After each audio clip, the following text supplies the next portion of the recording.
Hey, brand builder, Rory Vaden here. Thank you so much for taking the time to check out this interview. As always, it's our honor to provide it to you for free.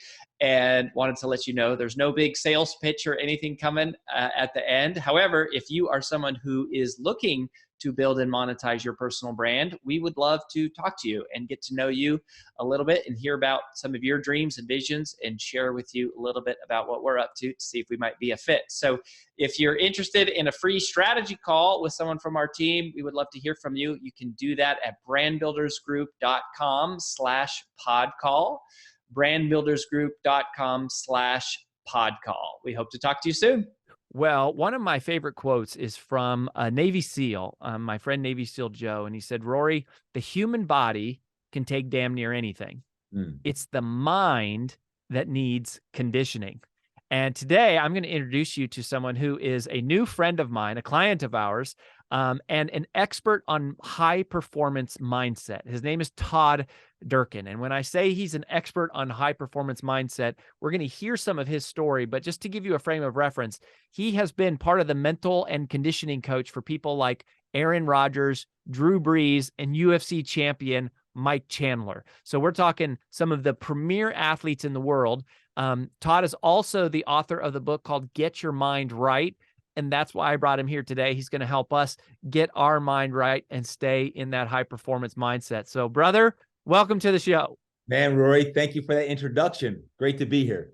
Yeah, and I can't. It would be wrong not to give a shout out to our man Bob Wheatley, who is one of our clients and one of our team members, and one of my favorite humans, who I really respect. And that's obviously how we met you. You were his coach, right? Yeah, Bob used to come down and train in San Diego at my gym, Fitness Quest 10, when he was a pitcher at USC. And every year, he and his brother Brent would come down and train with me in preparation for his season. And then ultimately, Bob became a professional pitcher. But the Wheatley family is an amazing family. And when Bob reconnected a few years ago after his professional career, he said, hey, I'm working with this guy, Rory Vaden, and Brand Builders Group. And I'm like, what's that? Bob came on my podcast. We talked about you. And I'm like, I got to meet this guy, Rory. And that's how we got connected, Rory.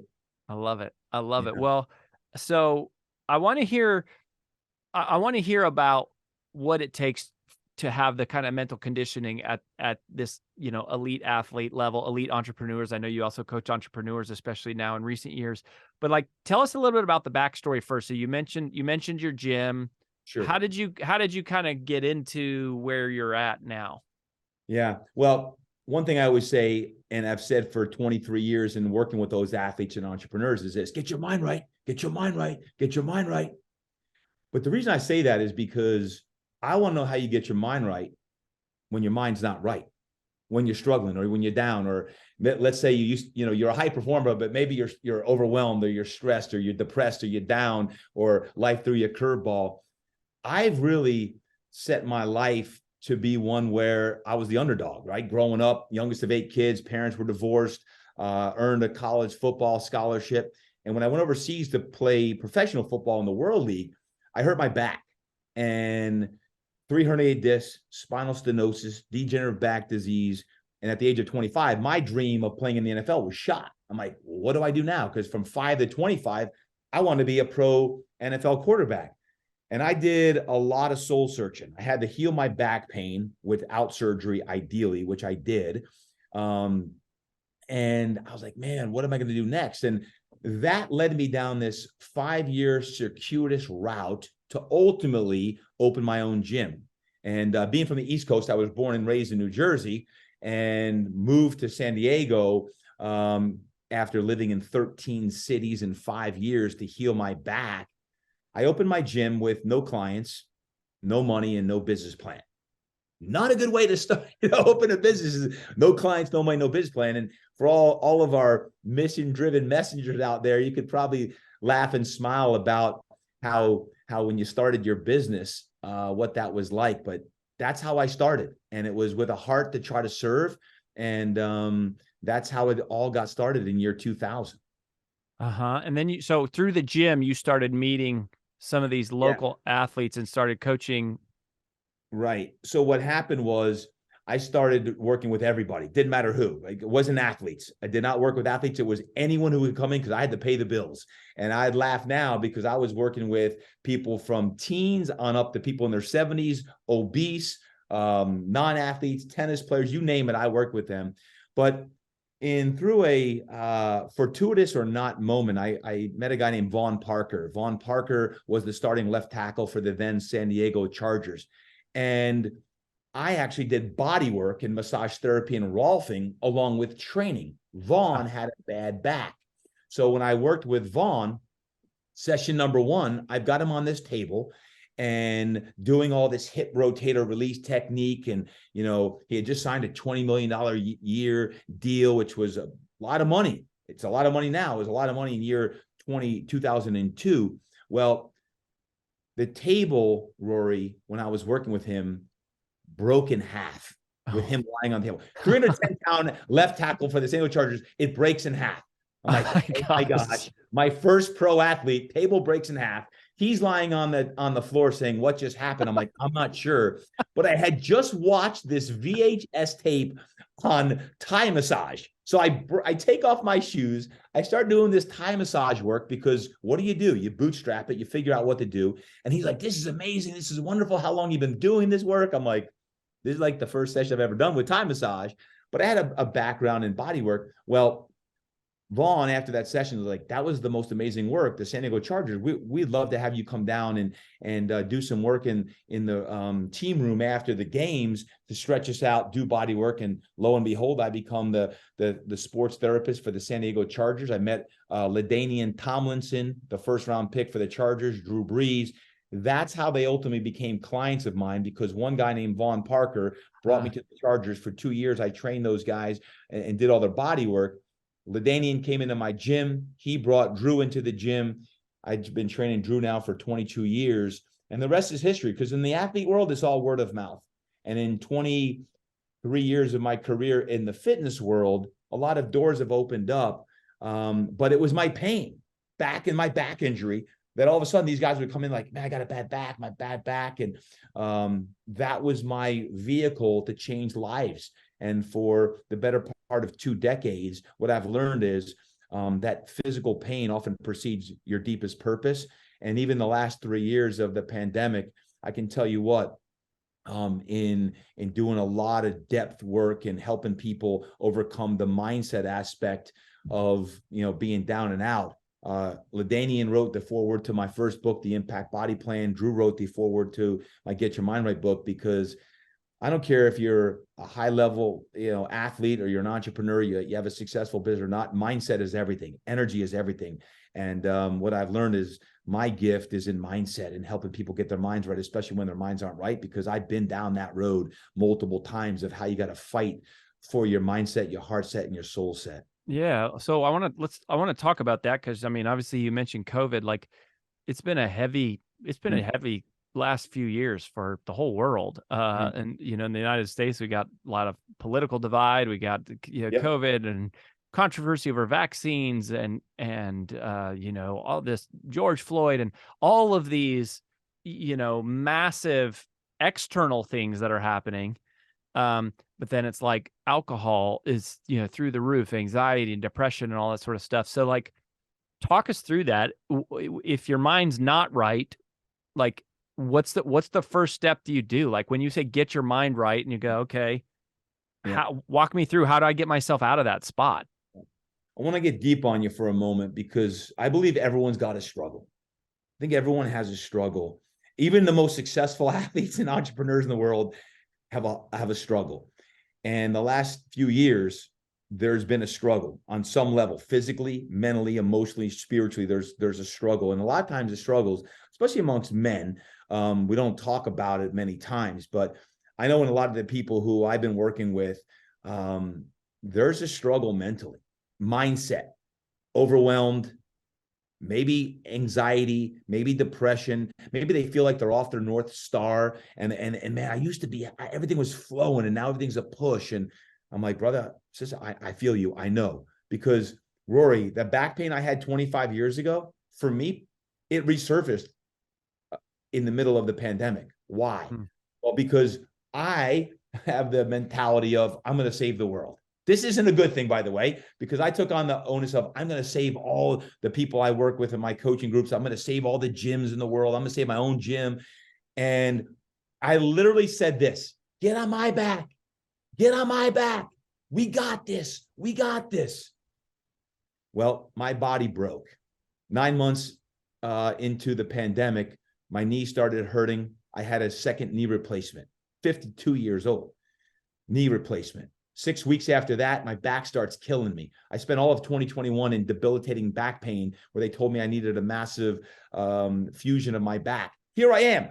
Rory, I'm a coach. I'm a trainer. I've had all this success in the fitness world, and I'm breaking physically and mentally, because when you're in pain, it's all consuming in your head, and you can't get out of your own head. And here I am. I just wrote a book, June of 2020. It came out, Get Your Mind Right. And here I am, the Mind Right Maniac guy. And my mind, I'm like, I am practicing everything I say in the book. I'm like, God, why are you putting this on my plate? Why are you putting this on my plate? So when I say, how do you get your mind right when your mind ain't right? There were times, even the last couple of years, I had to fight like mad to get my mind right myself personally. And what I found was, the more I shared that, the more people were opening up, and like, they'd be DMing me or hitting me up like, hey, Todd, like, man, if they only knew, like, my marriage is good, my family's good, business is good, but let me tell you, I am really struggling right now. I'm like, okay, where are we at? Like, number one, like, I want to make sure you don't do anything stupid for yourself personally, but I want to make sure that, you start to feel in alignment again. And when you say, where do you start? For me, this is me personally, I'm a man of faith. We got to look at all your core values, and are you living in alignment with that? Because let's face it, when you look back at your struggles, it's always the struggles that ultimately allow us to go to that place, that allow us to grow. But none of us love pain. None of us love struggle. But in the last 3 years, it's those struggles that ultimately allow us to find what we're all searching for: fulfillment, joy, peace, happiness, harmony in our lives. These are the things that we truly want. And where do we start? I think it's with a lot of tapping into the whispers. I call it my book, Tap Into the Whispers, is what's God revealing to you? Where do you need to go? Do you need to slow down? Do you need to speed up? Do you need to spend more time with your kids and become a better father or mother? And to me, it starts with a lot of internal doing the work and talking to a coach or someone, a therapist, or even a doctor about where it's at. Is how do you get your mind right? You do that soul searching it takes. I can tell you all the things you need. Okay, you need to be working out. Well, what if you can't work out? I couldn't work out when my back and knee were all jacked up. I mean, I'm crawling in my backyard thinking, I got to get my mind right. I know movement's a key part of it. I talk about it all the time. But what if you're so in pain, you're debilitated, you're on a couch, and you're like, man, I need to take a nap all the time. I'm exhausted because pain is killing me. So to me, it's like, you got to fight like mad and have other people around you. I call them fire-breathing dragons. How do you surround yourself with fire-breathing dragons that'll say, you know what? Get your tail up, get your booty up and move. I don't care if you take a 5-minute walk, you listen to a great podcast like yours, Rory.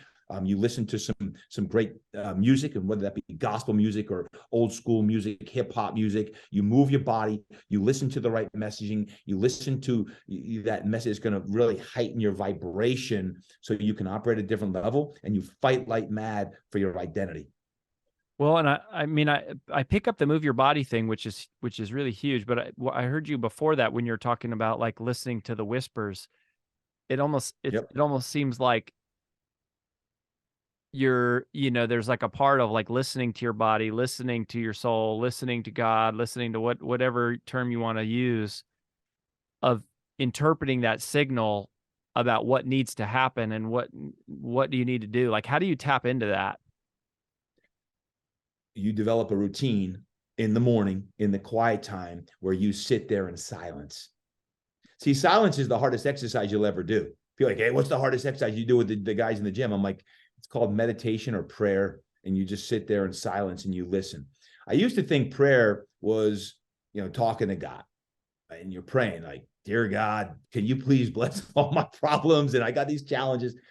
And through a lot of work with my pastor and mentor, a lot of prayer is actually listening and tapping in. And tapping in the whispers means this: I believe that when you hear shouts, it's ego, and when you hear whispers, it's God. So if there's these shouts going on all the time, it's probably your ego saying, I need to do this or I need to do that. But if you consistently journal your whispers, and day after day after day, it's saying, what I was writing down in 2020, 2021 is slow down, slow down, slow down, slow down. For months, I was journaling the same thing, slow down. How do you slow down when the world is so fast? Or when you're trying to figure things out, your mind is racing and it creates anxiety. How do you slow down? And one thing I've always said, and I've watched some of the best athletes in the world do this, and I've come up with, the good ones could speed a game up and the great ones can slow it down. The good ones could speed a game up. What do you mean by that? What I mean by this is this. I'm an athlete, I'm a coach. As a coach, you look at the world's best athlete, think about a 2-minute drill. A 2-minute drill is, if you ever watch a quarterback go down the field in a 2-minute drill, while it's really happening fast, everything is beautifully slow. And he's in control of the rhythm of a game. Life is the same way. It's really fast right now. There's a lot of things going on, a lot of decisions have to be made. You're trying to juggle your family and all of the things with your business and revenue and payroll and the team and leadership. And it can be overwhelming. But when you can slow the insides down, where you can actually control and not get anxiousness or anxiety, or you're constantly just reacting to everything, I believe the best entrepreneurs and business folk in the world actually operate slowly. And that's hard to do. So I liken the athlete to the successful businessman or businesswoman who can slow things down. At least in my world, the last several years is when I'm operating at my best, the insides are actually slowed down, despite everything on the outside world is really, really fast. When I react to the speed on the outside, all of a sudden now my anxiety will start to heighten. I feel overwhelmed. I feel like, man, I've got 50 things going on and I need to really reduce this. And Rory, we talked about this on my podcast because you talked about what you shared with Lewis Howes going from 17 to 3. It's, how do we simplify? You know, it's this simplification process is really complex. But for me, is how you slow things down early in the morning before people get up. You sit down, and if you open up a blank notebook or a journal and you just sit there and listen for a minimum of 5 minutes and then start to write. That's part of your morning routine. And yes, exercise and movement is a part of that. But if you can tap into the whispers and slow things down and really listen, whether you call it meditation, whether you call it prayer, whether you call it quiet time, I believe that is going to allow you to get you some inner peace and to really tap into the profound wisdom that's already there versus just reacting to the day. Boom, boom, boom, boom. Do you think that, like, you know, like I'm thinking about Mike Chandler, so I don't follow UFC that close, but like, I know you said he's fighting Conor McGregor coming up, and like, that's the real deal. Like, how does somebody like that incorporate quiet time or slowing down their mind? Is it something that happens before a match? Does it happen during a match also somehow? Yep. Yeah. It's a good question. Let's face it. If you're a UFC fighter, you got to train like mad because it is metabolically one of the hardest things you'll ever do. Those guys are, and I mean, they're insane. Insane. But let me liken it to this. All of us should be training with that same intensity. We should all be training with that same intensity. Now, it might not replicate, you know, what Mike Chandler, who is prepping for Conor McGregor as we speak right now, but that intensity when training, and if you're a 40 or 50 or a 60-year-old man or woman, you have to be training with the intensity that is going to allow you to release all of the angst and anxiety and stuff on the inside, so that when you're done with your workout, you feel more at peace. And now you're not being run over by overwhelm or anxiety. That's the first aspect. You say training with the intensity, you're talking about physically. I'm talking physical working out. Physically moving in a way that's comparable to release the internal turmoil. 100%. Now, when that's done, the best time, like Mike would do, is then when you've got all the junk out of the trunk, as I would call it. Now tap in and take 5, 10, 15 minutes of quiet time to reflect on the inside. Because Mike, who is in great shape and great condition, like an NFL athlete would be as well, then it's Mike is a man of faith. Mike's going to be in prayer. Mike in the locker room is going to be very calm prior to that fight. Now, in the cage, you're going to be a little, you're going to unleash it a little bit. But if you get too hyped up, you start what? Hyperventilating. You get short of breath. And breath, what I would say is this. I said this to Drew Brees. I asked him this question. When you're coming out in front of 70, 80,000 people, are you hyperventilating and you're stressed, or are you relaxed? He said, well, a little bit of both, because I know that someone's trying to kill me. So if you realize that every one of us has 18 to 22,000 breaths a day. If you take a deep breath right now, you have 18 to 22,000 breaths a day. How can you slow your breath down to, number one, be thankful and grateful for breath, and realize that if you can slow your breath down in the midst of a fire, in the midst of a fight, in the midst of chaos and turmoil, then you can operate more functionally. So to answer your question, Mike is in tremendous physical shape, but he's also going to be tremendously disciplined in the practice of prayer and quiet time as well, in the mental preparation. The mental preparation for that fight is visualization.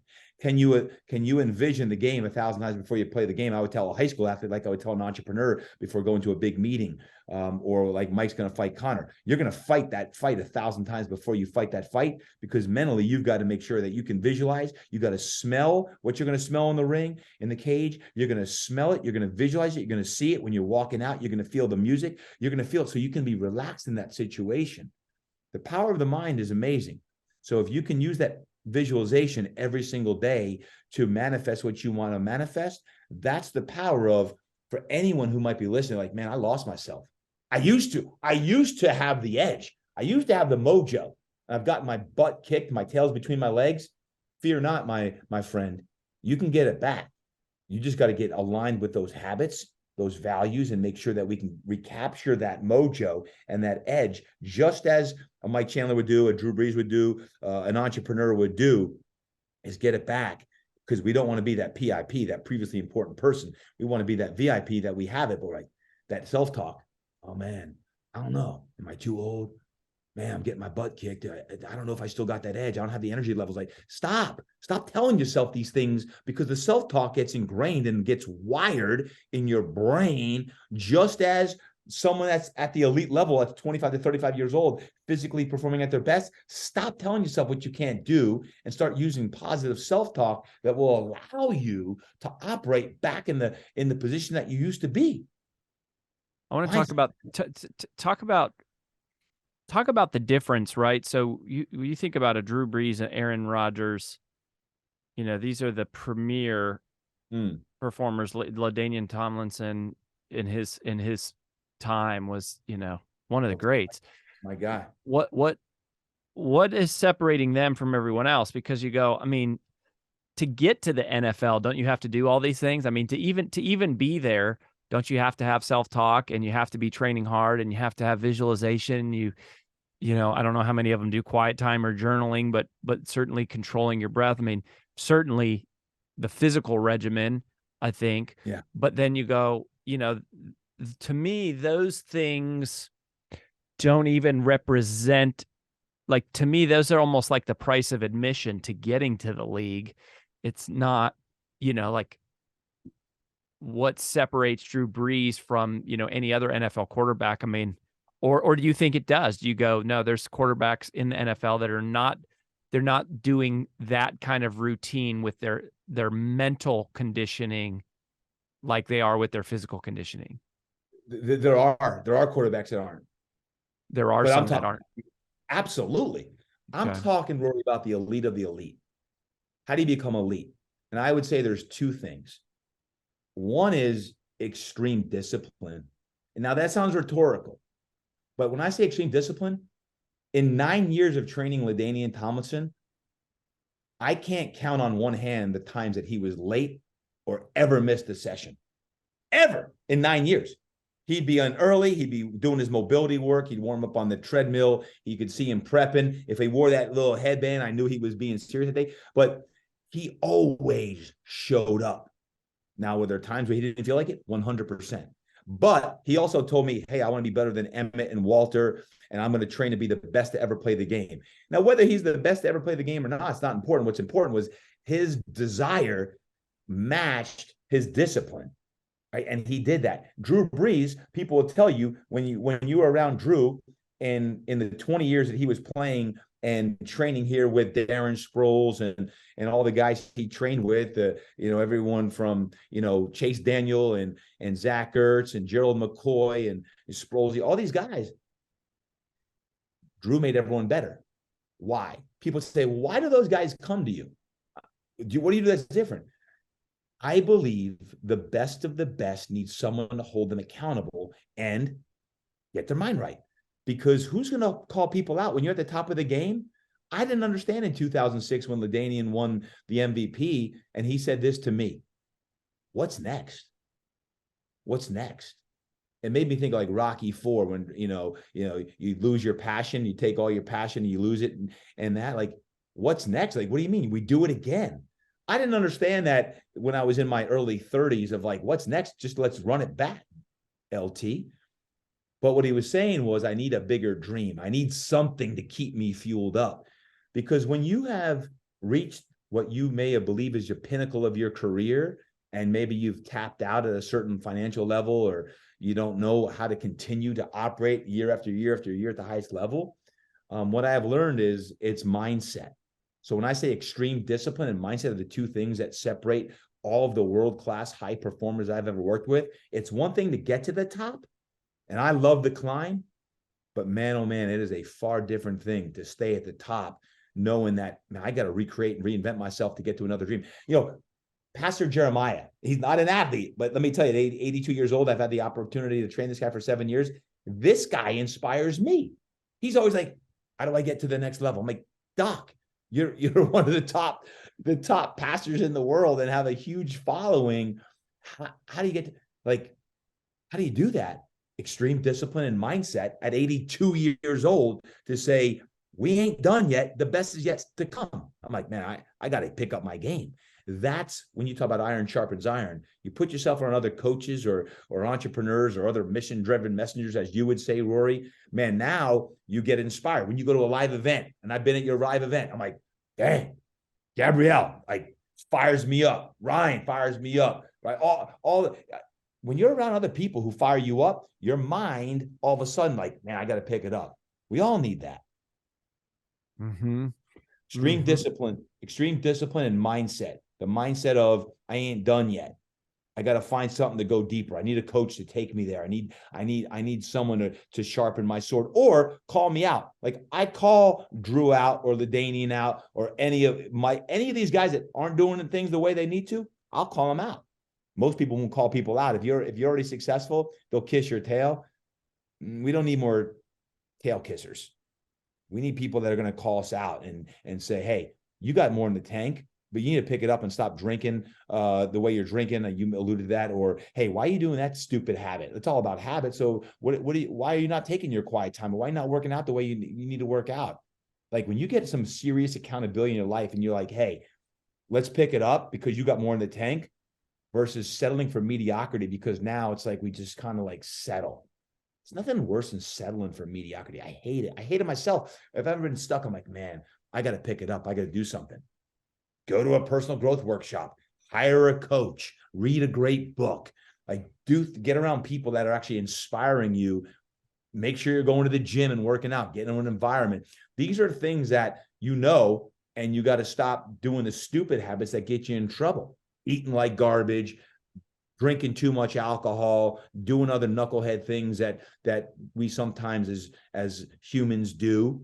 Recalibrate, reignite, and re-inspire. Mm-hmm. How do you get yourself to go to the gym when you don't want to? I mean, like, show up. Show up. So you just don't even worry about it. Go. Just go. Go. Just go. The heaviest weight in the gym is the front door. Or if you're really like, man, I know that, but I'm not doing it. I'm weak in the flesh. Then hire an appointment with a trainer. Where I come from the background, I've been in the training world for almost 25 years. And my gym, Fitness Quest 10, it's built on accountability.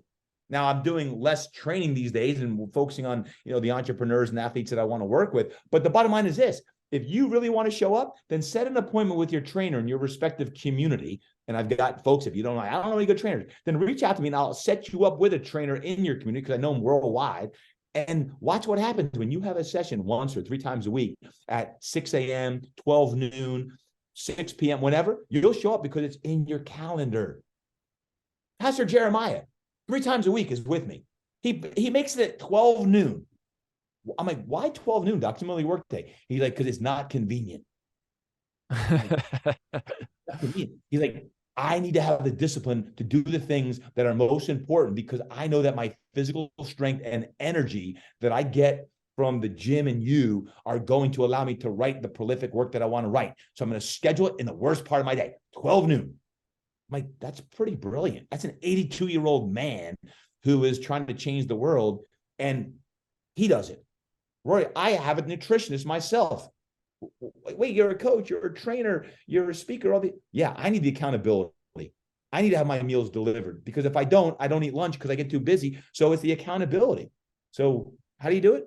If you're like, show up, well, I'm not showing up, then hire a coach or a trainer or an accountability coach like myself to say, get your booty to the gym. I'm going to follow up with a text. And did you get there? You either did it or you didn't. And if you want to perform at the level you say you want to, then you better show up. I have a guy I once trained named Jacques Césaire. He came with me the first year, a small college, Division III. He said, man, I want to make it 1 year in the NFL. I said, that's all we got to do, Jacques. Show up every day for the next 3 months. Jacques Césaire made it in his first season. Jacques played 12 more seasons in the NFL. He's now coaching in the NFL, but it's like the extreme discipline to show up when you don't feel like showing up. And if you don't, I'm going to text you. I'll come get you out of bed if I have to. Like, show up and do the things that you say you want to do, because there's nothing worse than you tell me you want to be great. It's like I tell my kids, I got 3 kids. Don't tell me you want to be great. Like, do the work, show up and do that. Because the last I checked is that, a lot of people have talent, but not everyone wants to work for that. So I always say that hard work beats talent when talent don't work. A lot of talented people out there. If you can match talent with hard work, watch out. You can do whatever you want. You can take your business to the next level. You can recapture the essence of you. You can get your edge back in life. So to me, what I'm finding is a lot of 40, 50, 60 somethings right now that have lost that edge. I'm like, get your edge back, get your life back. Because man, if you feel like you're drowning or you're struggling, you're overwhelmed, you're burnt out, man, now's the time to reset, recalibrate. Mm-hmm. Todd, where do you want people to go if they want to connect with you and learn more about what you're up to? Website's probably the easiest way, todddurkin.com, todddurkin.com. I got everything that we do is on the website. I've got a podcast, the Todd Durkin Impact Show. It's my way of getting people to get fired up, because the motivational aspect is one thing. And I'm on social media, Rory. I love Instagram. I love Instagram. I'm on that all the time. You can always DM me, but my website has all the opportunities. Bottom line is this: motivation's in the head, inspiration's in the heart. So motivation dries up if you don't constantly feed your mind the fertilizer and get that mind right by listening to good messages and listening to pods and getting your workouts in. You got to protect your dome. You got to protect your dome. And if you don't, you're going to slowly follow down the abyss of depression and anxiety, and you feel like everything is like caving in on you. That doesn't have to be the case. When I say get your mind right, get your mind right, get your mind right. Change it today. Change it today and make it part of your mission. We talk about a meaningful mission. Is make it your mission to get your mind right, get your heart right, get your soul right. And when you get all those things aligned, then you can recapture the essence and the mojo that maybe you're really striving to do. Yeah. Well, brother, I appreciate the inspiration and the injection. I feel like you fired me up, and I love that you're helping people get their mind right. Thanks for sharing a little bit of that with us. And we wish you the best. Good luck to you, man. Thank you, Rory. You as well. Thanks so much.